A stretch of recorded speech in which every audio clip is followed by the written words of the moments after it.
시간이고요. 우리 최한열 박사님을 모시겠는데요.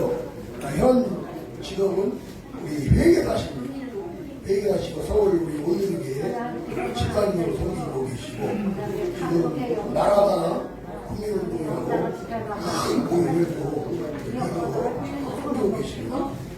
최한열 박사님 모시겠습니다. 네, 감사합니다. 어떻게 이런 자리까지 또 서게 됐네요.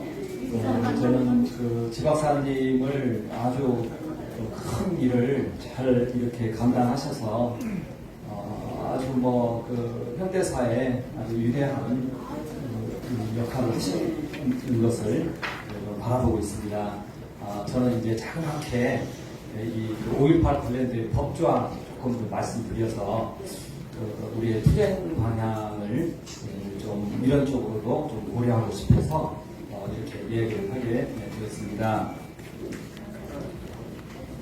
바로 제가 이야기를 하겠습니다. 5.18 조사위원회는 이 김대중 판결문이 있습니다. 이것은 이제 판결문이기 때문에 여기에서부터 좀 이제 출발을 하는 것도 왜냐하면 중요한 단서이기 때문에 그렇습니다. 그래서 이 주제로 좀 말씀드리도록 요구하는데요. 저는 현대사 책을 이제 썼는데 또 이제 수정하는 가운데 있어요. 그런데 현대사 이런 책은 이제 대통령 중심으로 연구가 돼야 돼요. 그리고 이러한 현대사나 이런 역사는 하나의 금형과 같아요. 그래서 그걸 배우면 사람들이 그대로 나와요. 아주 굉장히 큰 역할을 해요. 무서운 역할을 하는 것이죠. 그런데 좌파 쪽에서는 여기에서 은폐하는 방향을 씁니다. 은폐, 빼버립니다. 그래서 이제 공산주의의 흔적을 없애버립니다. 그래서 이상하게 국사 공부를 열심히 하면 좌파가 돼서 나오는 거예요. 공무원들이 그렇고 서울대는 다 그걸 봐야 되니까. 저는 제 딸에게서 그걸 보고 굉장히 놀랐어요. 예, 그래서 이 역사 왜곡 부분이 굉장히 크다는 거. 그래서 이제 그 중심에 5.18이 있는데요. 5.18 이후의 역사는 지금 다 중단이 되어 있습니다. 쓸 수가 없어요.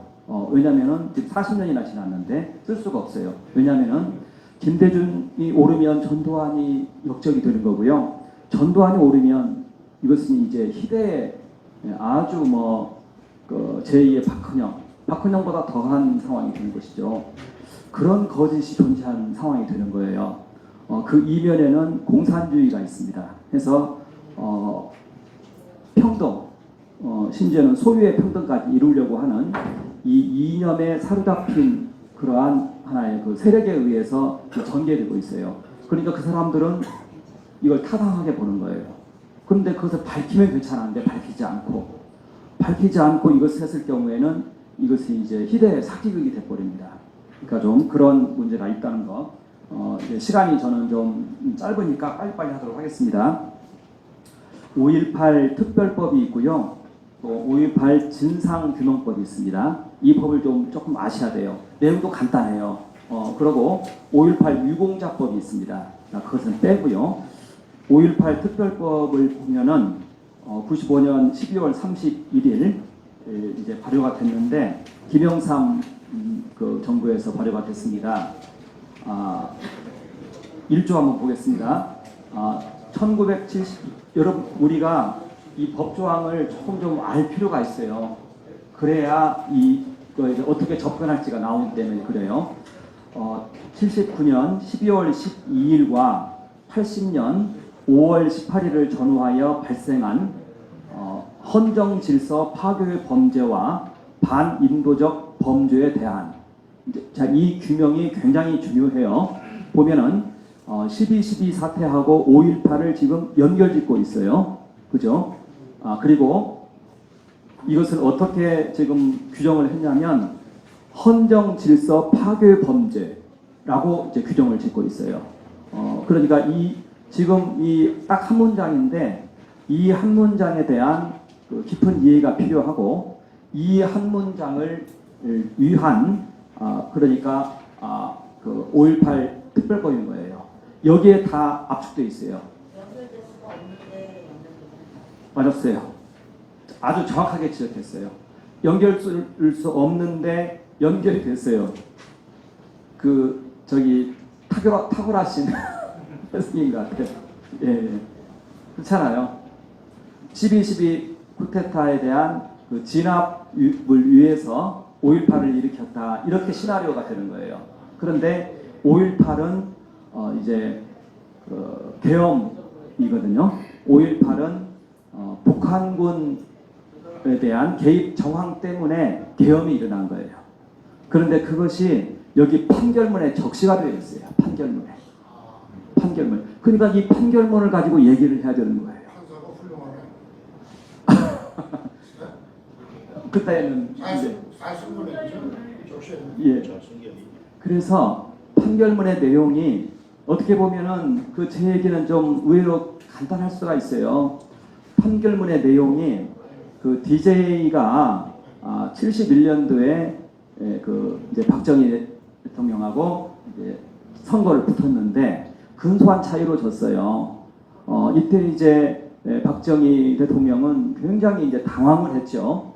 저쪽으로 정권이 가면은 막 농업 정책을 펴고 있다고 얘기를 하고 또 DJ의 젊은 날에 있어서는 저기 그 남로당 그 목포 지역 그 청년위원장이었어요. 부위원장하고 청년위원장 이랬단 말이에요. 청년동맹에서 그런 상황에서 이제 그 농업 정책을 얘기하고 그런데 70년대가 그때 우리나라가 산업화에 이제 들어가려고 하는 때예요. 10년 동안 이제 좀 기반 다진 다음에 70년대 중화학공업으로 군수산업으로 해가지고 지금 현재 우리나라 이렇게 된 거예요. 그런데 물론 박정희가 좀 과하게 했죠. 10월 유신은 그것은 이제 또 그 나름대로의 진실이 있는 거예요. 저쪽에서의 진실도 있는 거예요. 유신 체제에 대한 반대. 그런데 72년도에 10월 유신이 나오고 73년도 8월에 DJ가 한민통을 결성을 해요. 그런데 이 한민통이 어떤 단체냐? 지금까지 뭐 있는 단체인데 한민연으로 해서 그 한민통을 8월 9일에 8월 7일인가요? 그때 하고 납치가 되죠. 그런데 어찌 됐든 이 8월 달부터 해서 73년 8월부터 해서 한민통 대표였어요. 한민통. 근데 한민통이 어떤 단체냐? 조총련으로부터 자금 지원을 받았단 말이에요. 그래서 이 자금 지원을 계속 받는 상태였어요. 자, 그런 상태에서 DJ가 다시 복귀를 해서 이제 80년도면은 국민연합 대표입니다. 국민연합. 이건 야당이에요, 야당. 야당 총수가 되어서 이제 그 민중봉기를 선언을 했어요. 봉기하겠다고. 그런 상황에서 이제 계엄이 이제 선포가 됐는데 이때 이제 그 정동연에게 이게 이제 전남대 복학생입니다. 여기다 자금을 지원을 해요. 물론 이제 김상현을 통해서 가고 뭐 그랬겠지만 자 그런데 이게 보면은 세 가지예요. 하나는 한민통 대표였다는 거. 근데 이 한민통이라는 단체가 조총련과 관련이 되어 있다는 거. 그리고 두 번째가 국민연합 대표로서 전 그 국민에게 민중봉기를 얘기하면서 또 정동연에게 자금을 이게 지원을 해서 5.18을 촉발을 시켰다는 거. 정동연입니까? 정동영입니까? 예, 5.18 저기서 재단 그 이사장 예, 거기고요. 그래서 이제 이걸 보면은요. 그래서 DJ가 이제 사형 판결을 받아요. 사형 판결을 받는 이유가 한민통 대표였다는 것 때문에 받아요. 그러니까 어떻게 보면은 그 5.18 어떻게 보면은 이제 그 야당 총수로서 이제 북한과 이제 연결돼 있다는 것 때문에 이제 이게 사형 판결 이유예요. 사형 판결 이유. 그리고 이제 5.18을 촉발시킨 문제를 가지고는 이제 그 무기징역을 받아요. 이게 지금 판결문의 내용이거든요. 그런데 이 판결문의 내용은 아직까지 취소된 적이 없어요. 그러니까 이것을 가지고 다시 얘기를 하면 되는 거예요. 그래서 한번 이거 한번 읽어보자고요. 만약에 제 얘기 잘 들어보세요. 취지가 뭐냐면은 그 5.18이 계엄이 단순한 민주화 운동에 대한 폭력 행위로서 일어났다. 그러면은 지금 있는 이런 얘기들이 어느 정도 일리가 있게 되는 거예요.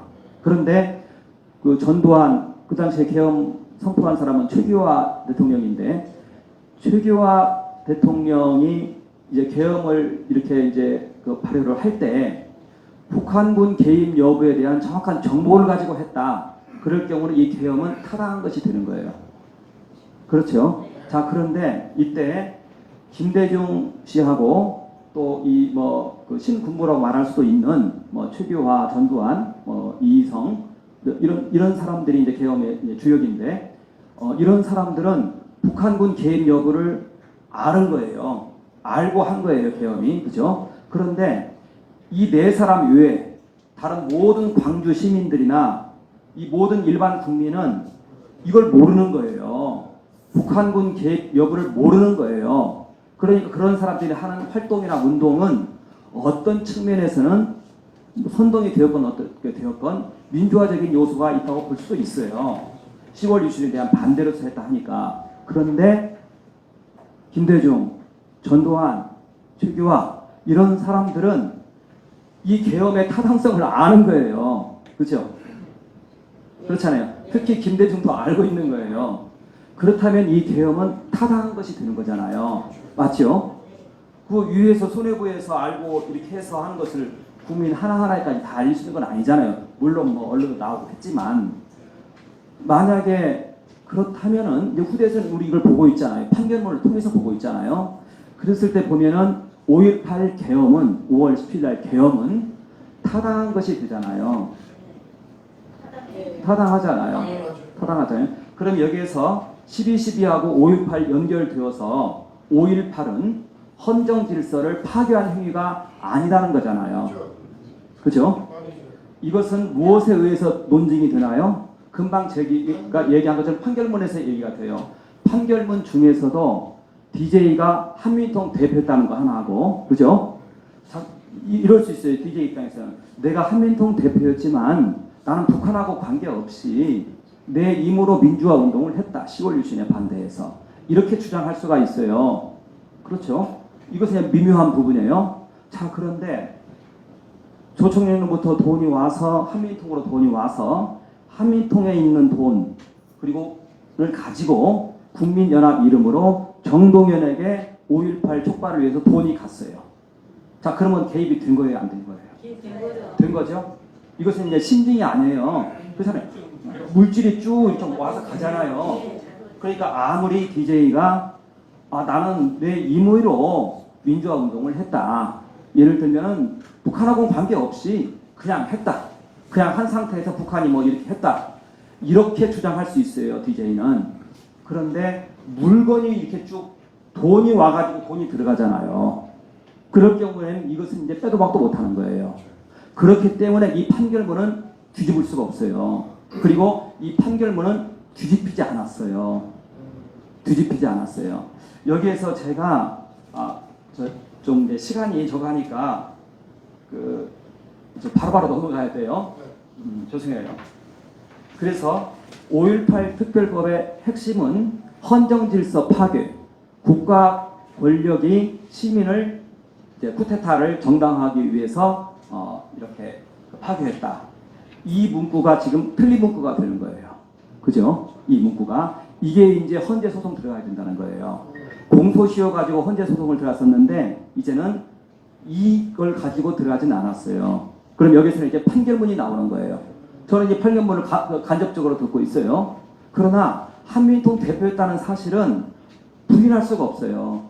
그것은 신재철이가 얼마 전에 그 얘기를 했어요. 2021년인가 19년인가 모르겠는데 그 이호 여사가 그것을 발설했다고 얘기를 해요. 물론 신재철이도 얘기하고 다 얘기했어요. 이것은 이제 피할 수가 없어요. 그리고 정동현이를 통해서 이게 5.18 일으켰다. 이것도 이미 다 공공연한 사실이에요. 공공연한 사실이에요. 그렇다면 계엄은 타당할 수 있다. 12.12하고 여기 5.18은 엮으면 안 된다. 별개의 사건이다. 그죠? 12.12를 위해서 이것 때문에 5.18이 일어난 것이 아니다. 5.18 계엄은 그 자체로서의 독립적인 사건이다. 그렇다면은 이것은 헌정지서 파기가 아니다. 그죠? 이게 아니게 되면은요, 이 5.18 특별법 전부 다 다시 써야 돼요. 오직 이거 하나를 위해서 이 법이 나왔으니까. 그죠?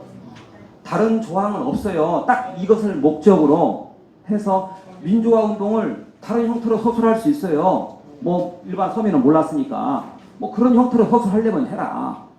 그러나 이 용어는 틀렸다는 거예요.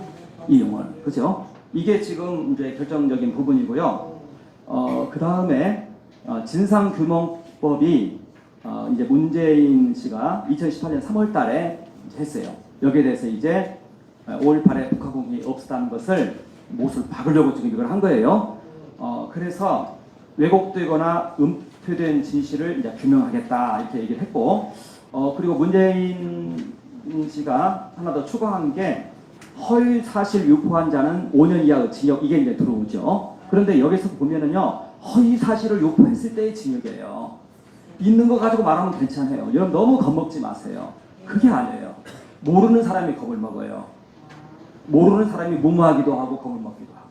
여기 보면은 허위 사실 그것은 말하면 안 되죠. 꼭 이해한 보세요. 학문연구나 학설 그 역사 학문적 관점 이건 괜찮다고 말하고 있어요. 저는 현대사 관점에서 지금 접근하고 있는 거예요. 대통령을 기술하다 보니까 사형 판결을 받았고 판결 이유를 보니까 북한과 관련이 돼 있었고 이게 흐름으로도 나타나고 그죠? 이건 부인하지 않았고 부인된 적이 없어요. 이 부분은 부인된 적이 없어요. 그래서 제가 이번 그 5.18 진상조사위원회 전화를 해서 물었어요. 이것은 조사 대상에 들어가야 된다. 이게 핵심적인 것인데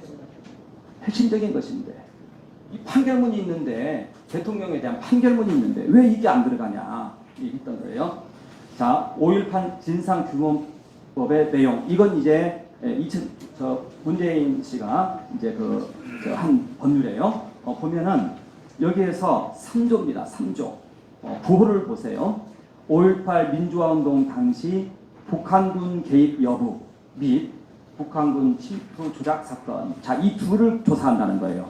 그러면은 북한군 개입 여부를 조사하겠다는 거예요. 그죠? 네. 자, 그래서 조사할 내용을 이제 신고하시오라고 이제 공고를 붙였어요. 그런데 이 공고 기한이 언제냐? 2021년 12월이에요. 지금 지나버린 거예요. 저는 이걸 늦게 이걸 인지한 거예요. 그래서 이제 그래도 이걸 좀 신청을 해야 된다. 이렇게 저거 하고 있는 것이죠. 이거 참조로 좀 아시길 바라고. 북한군 개입 여부에 대해서 신청을 받았는데 너희가 신청 안 했지 않느냐? 왜 이제 와서 그런 얘기를 하느냐? 하면서 이제 헌법으로 이것을 넣기도 하고 이러려고 하고 있는 거예요. 그런데 이것은 좀 막아줘야죠. 일단 저는 좀 막아줘야 된다 이 생각을 하고 있고요. 자, 그 다음에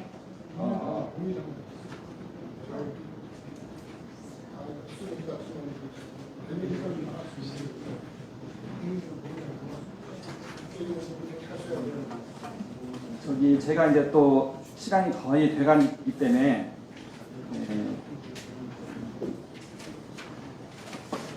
전달은 또 거의 된 것 같네요. 보니까. 예. 그래서 여기 내용을 한번 읽어보시면 좀 전 다 이해가 되리라 이렇게 보여지고 그래서 그래도 좀 한 5분 남았으니까 좀 할게요. 그래서 저는 좀 헌법 소원을 좀 해야 된다고 생각을 해요. 헌법 소원을 해야 된다고 생각하고 그래서 이제 헌법 소원의 내용은 이 12.12하고 5.18은 이건 구분되어 있다. 별개다. 별개고 5.18을 일으킨 이유는 그 북한군 개입 정황 때문에 일으켰다. 그런데 북한군 개입 정황은 DJ 판결문에 나타나 있다. 수괴와 수괴끼리 얘기를 한 거예요, 서로. 그죠? 수괴와 수괴끼리 얘기하고 돈이 흐름이 이렇게 쭉 잡혀 있어요. 이걸 좀 부인을 하고 여기에 대한 조사 내용도 밝히고 이것을 부인하고 문구를 이렇게 쓰라는 거예요. 5.18 특급 민주화 특별법에 대한 문구를 쓸 때 헌정질서 파괴 이런 문구는 빼라는 거예요. 이것은 개혁은 타당한 것이니까. 그리고 이제 그렇게 해서 좀 이제 요청을 좀그 해야 되지 않느냐 그렇게 생각합니다. 마지막으로 광고 하나만 하고 저는 마치겠습니다. 지금 그 저희가 윤철 목사님이랑 또 이렇게 여러 단체들이 해서 목요일 날에 한 10시 한 40분부터 12시 반까지 해서 국회 앞에서 예배를 드리고 있어요. 여기 보면은 선언문 좀 다 받으셨죠? 선언문 있을 거예요.